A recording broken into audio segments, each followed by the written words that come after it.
Подобрена е епидемиолошката состојба, зголемен е бројот на нови случаи меѓу децата, велат од Комисијата за заразни болести. Рано изокинување на сертификатите, апел граѓаните да примат трета доза вакцина. Закажани јавни презентации и расправи по нацрт извештаите за стратегиска оцена на влијанието на животната средина за стратегиите за рурален развој и развој на туризмот.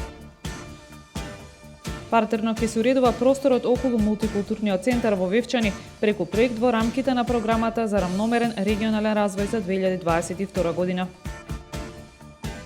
Наставен кадар од основното училиште Христо Узунов, обучен за препознавање, превенција и намалување на врсничкото и сајбер насилство во училиштата. Времето утре променливо облачно со повремен дожд, температура во интервал од 4 до 9 степени. Следевте една минута вести на Оприт Нјуз.